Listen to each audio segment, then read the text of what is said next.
Hello, everyone. We have Nagesh and Prabhat here, myself, and we are going to talk about the artifacts, the first artifact called Product Backlog. So, Nagesh, tell us something about Product Backlog. What is this Product Backlog? Product backlog. Product backlog holds requirements in Scrum. All the work which is needed to be done for the product is stored in the product backlog. As the name suggests, it is a backlog for the product. That means it's the jobs to be done for the product, work to be done for the product. Now the question comes, what is a valid product backlog item? Anything and everything which is needed as a work to be done for the product can be a valid product backlog item. An example of that could be a functionality, a feature, a proof of concept, research item, technical item, anything and everything. That's a valid product backlog item. Fantastic. That's in loads about the product backlog. Is there any commitment also for this product backlog? That's a great question. Thanks for asking that, Prabhat. Yeah, as we are dealing with more unknown than known environment, that means we are living in a world which is more complex. So commitment to work is not possible, which means work is what? Product backlog, which contains scope of work to be done for the product. Since we cannot commit to the scope of work, we need some sort of commitment for the goal. And that goal for the product backlog is known as product goal. It is an overarching goal, which is like a commitment for your product backlog items. Wow, fantastic. So what I understand that this is the overarching goal, which is also describing about the future state of the product, right? Exactly. Exactly. In fact, if you want to take one step towards your product vision, then achieving the product goal could actually help you persevere or pivot your direction towards your product vision. Okay, fantastic. Tell me one more thing, Nagesh, that is this product backlog emergent in nature or is it in always a fixed state? That's a great question.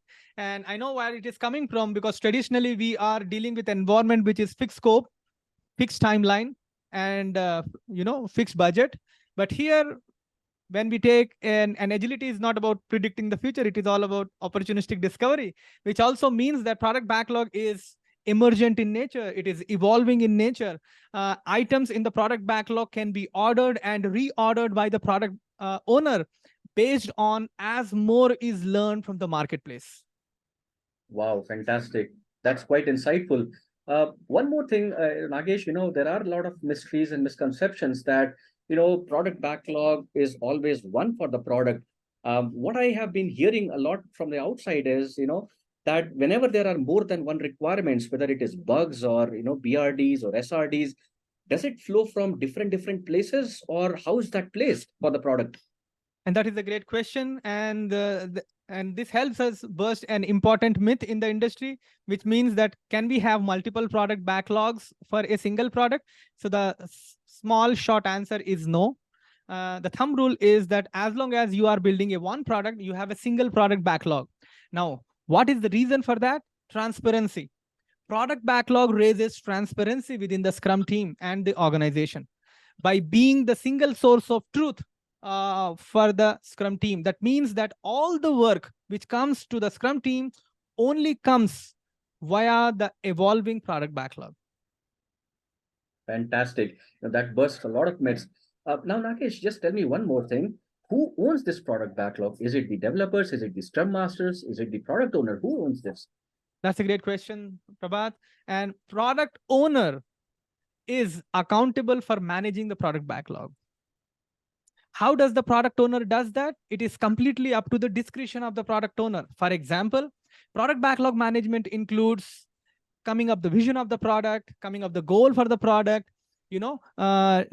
clearly expressing the product backlog items, sizing them, slicing them, and most of these can be delegated by the product owner.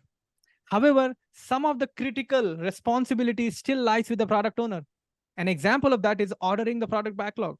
I have been a product owner myself, and most often I would leverage the wisdom of the developers so that they can come up with product backlog items and acceptance criteria.